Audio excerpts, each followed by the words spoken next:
부모님 건강 이제 오랜만에 만났을 때 좀 체크할 수 있도록 오늘 굉장히 중요한 내용들을 모아봤거든요. 부모님 만나 뵀을 때 어떻게 건강을 단번에 체크할 수 있을지 한번 보겠습니다. 첫 번째는요, 바로 이거예요.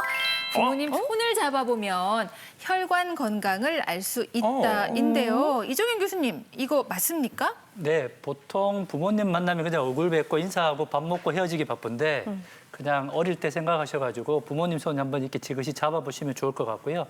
실제 제가 진료실에서 수종후 냉증 또는 혈관 건강이 걱정되시는 분들 직접 하는 방법을 알려드리도록 하겠습니다. 네. 옆에 있는 트레이너님 손을 제가 좀 갑자기 근데 너무 굵어요. 손이 일단 너무 크셔가지고 아니, 화면에 잘 나옵니다. 네.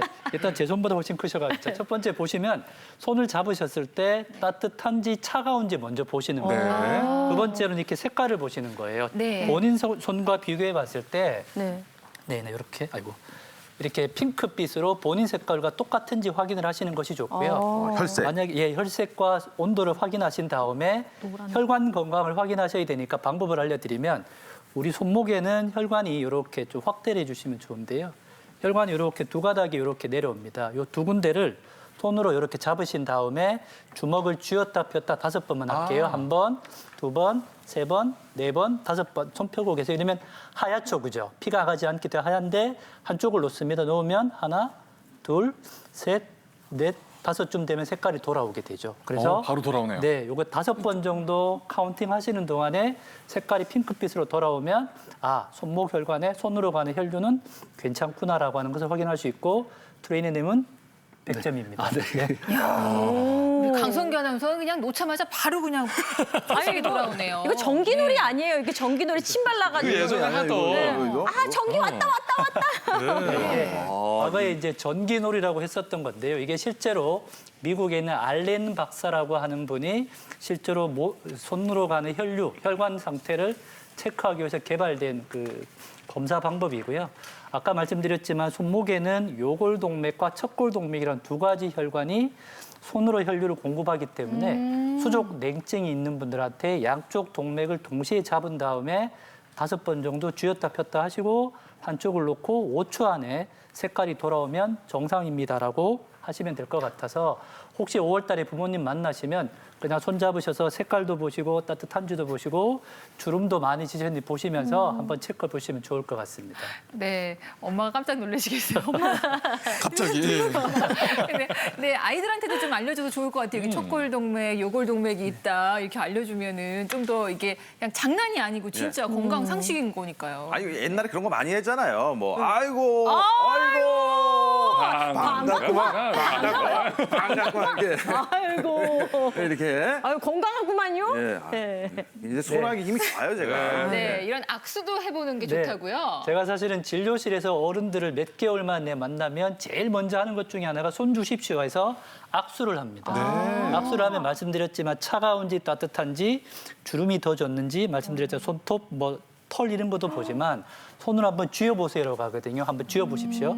쥐어보시면 워낙 훌륭하신 분이 교수님 괜찮으세요? 너무 세게 쥐어서 갑자기 저의 건강 상태가 노출되는 너무 불상사가 좋아하시네요. 벌어지긴 했지만 저도 좀 운동하는 사람이긴 한데 보여주신 거 아니에요?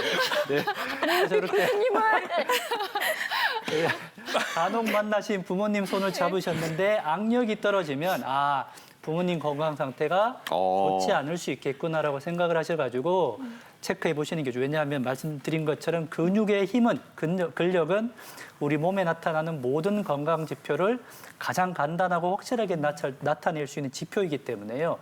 손에 악력이 떨어지시면 어딘가가 편찮구나 또는 어디 문제가 있구나라고 하는 것을 알려줄 수 있기 때문에 손 잡으시면서 악력 한번 체크해 보시면 아주 좋은 의사들 저리 멀리 가라 할 정도로 자식된 효도를 아주 확실하게 할 수 있는 가장 간단한 방법 중에 하나입니다. 네, 의사들 부럽지 않은 우리 악수 한번 해보세요. 아유, 반갑습니다. 네, 손에 힘 좀 건강하시고요. 더 줘야 되는 거 아니야? 그래서 제가 또 선배님 손은 어떻게 되고 잡습니까? 아주 건강합니다. 네네. 저희가 그러면은 지금 손 잡아보는 이야기를 했는데 네. 어떤 걸 더 살펴보면 좋을까요? 네, 그 외에도 손톱과 발톱을 잘 살펴보시면 도움이 되는데요. 이 손톱과 발톱 밑에는 모세혈관이 지나가고 있죠. 그 위에는 케라틴이라는 단백질로 덮여 있고요. 자, 그런데 이 손톱 발로 색깔을 통해서 혈액순환과 건강 상태를 알아볼 수가 있는데요. 일단은 손톱 밑에 색깔이 좀 창백하다 할 때는요. 간이나 신장에 질환이 있다든지 빈혈이 있다 저렇게 창백하거나 할 땐 노화로 인해서 모세혈관에 손상이 됐을 때 저렇게 창백할 수가 있죠. 그런데 보시면 건강한 손톱은 어떻죠? 약간 윤기가 나면서 핑크빛이 돌고 있습니다. 그래서 자, 제 손도 약간 핑크빛이 돌고 윤기가 나고 있어서 저도 건강한 손톱인데요.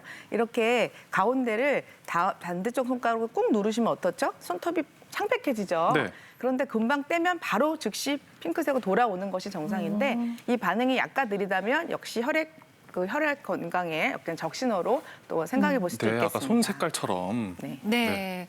아유, 부럽네요.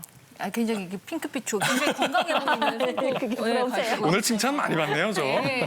근데 요즘 또 시대가 이게 뭐 AI도 있고 첨단 과학 기술의 시대잖아요. 우리가 이제 도구 없이는 이렇게 점검해 볼 수 있지만 이미 뭐 당뇨나 고혈압이나 심뇌혈관 질환이 있으신 분께는 또 다른 더 확실한 방법이 있지 않습니까? 눌러보는 거 말고. 네, 이 교수님. 네, 보통 자제분들이 돈 주면 좋아하시고 옷 사줘도 좋아하고 맛있는 음식 사주셔도 좋아하시지만 저는 개인적으로 가성비가 가장 좋은 것은 바로 본인이 직접 체크할 수 있는 간단한 의료기기를 구비해 주시는 것이 가장 추천드립니다. 예를 들면 당뇨병 환자 같으면 자동혈당계, 요즘 혈당계는 당뇨병 약을 타시는 병원에서 달라고 하시면 보험급여가 돼서 다 이렇게 병원에서 공급을 해주고 있고요. 아, 네. 혈압 환자들한테는 반드시 추천드리는 것이 바로 가정용 혈압계입니다. 가정용 혈압계는 국산에서 굉장히 비싼 외산까지 다 합쳐봐야 10만 원 안쪽으로 대부분 구매할 수 있는데요. 네. 이 혈압계를 가지고 혈압을 자주 측정해 보시는 것이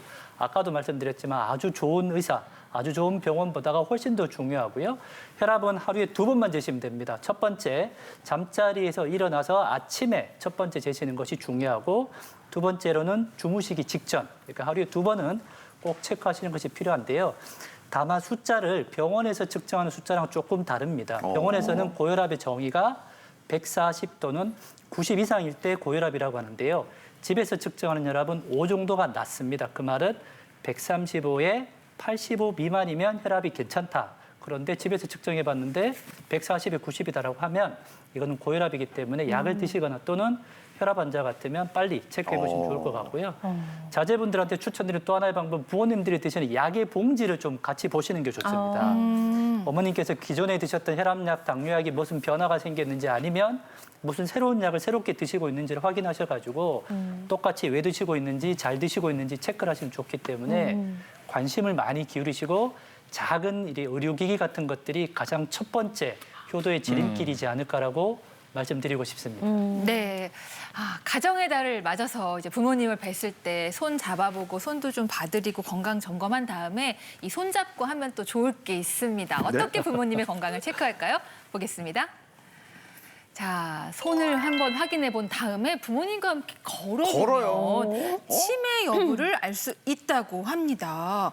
그래요? 네, 맞습니다. 일단 이 걷는 동작이 굉장히 복잡하고 어려워요. 근육만으로 더 늘어지는 게 아니라 생각을 해야 되죠. 턱이 있는지 없는지, 어떤 속도로 걸을지, 순간 판단력, 공간 인지력 이런 뇌 기능이 필요하기 때문에 근데 마침 이 뇌의 기능, 즉 인지 기능과 이 걸음 걷는 그런 그 능력을 발휘하는 뇌 부분이 겹칩니다. 따라서 이 인지 기능에 문제가 생기는 그 인지 기능을 담당한 뇌 부분에 문제가 생기면요, 네. 이 걸음걸이에도 문제가 생기거나 또 보다 먼저 더 증상이 나타날 수가 있거든요. 네. 특별히 보행하는 속도가 중요한데 특히 어르신들 가다 보면 왜 큰 횡단보도에서 중간에 막 어쩔 줄 모르고 서 계시는 분들 맞아요. 같잖아요. 그래서 속도가 굉장히 중요하고요. 또 다르게 아주 걷는 패턴이 완전 다른 사람처럼 걷는다면요. 네. 이건 단순한 노화를 넘어서는 퇴행성 뇌질환을 반드시 의심해 보셔야 합니다. 네. 이게 사실은 20, 30대에 비해서 점점 이렇게 걷는 속도도 아무래도 좀 느려지고 균형감도 떨어지는 것 같은 기분이 드는데 이게 치매라니까 사실 너무 무섭거든요. 그렇다면은 이렇게 뭔가 걷는 모습 중에 어떤 변화를 그러니까요. 좀 유심히 봐야지 알 수 있을까요? 그러게요. 네, 중요한 질문이신데 화면으로 한번 정리해봤는데 함께 네. 보실까요? 일단은 이 혈관성 치매는 뇌로 가는 혈관이 막혀서 근육으로 가는 신경이 딱 끊어진 거예요. 그래서 완전 단절됐기 때문에 1도 움직일 수가 없어요. 그래서 접착제로 발을 딱 붙인 것처럼 첫 발 손발을 떼지가 못하고. 그런데 이제 반면에 손은 좀 자유로울 수가 있고요. 파킨슨은 굉장히 유명한 건데 보폭이 굉장히 좁아서 아주 특징적인 걸음걸이가 있어서 걸음걸이만 보고도 저희가 신경과로 보내드릴 수가 있는 정도의 그리고 로버트처럼 몸이 굽기 때문에 걸음걸이가 아니라 전체적인 동작이 다 이렇게 뻣뻣해지고 표정이 없어지시죠. 그다음에 우리가 주위에서 이렇게 술 취해서 비틀거리시는 분 보셨나요? 박태환 아나운서 혹시 술 취하고 저렇게 걸어보신 적 있을 것 같은데 그냥 바로 보여줄게요. 네, 요런 동작입니다. 막 예, 비틀거리고 보폭이 막 넓었다 줄었다 막 횡설수설하는 요게 바로 알코올성 치매로 인한 이게 아직 아니에요. 지속되면 아직이라뇨. 그냥 아니었을 때. 그랬다가 조심하세요. 알코올에 의해서 아니야, 생길 수 아니야. 있고 아니면 비타민 B가 부족해서 손해 이상이 있을 때 이런 증상이 나타날 수가 있고 또 그냥 알츠하이머 치매는요 걸음걸이는 이상이 없어요. 그런데 거시기 이 단어가 생각이 안 나요. 반복해서 질문하고 이런 특징이 있습니다. 네.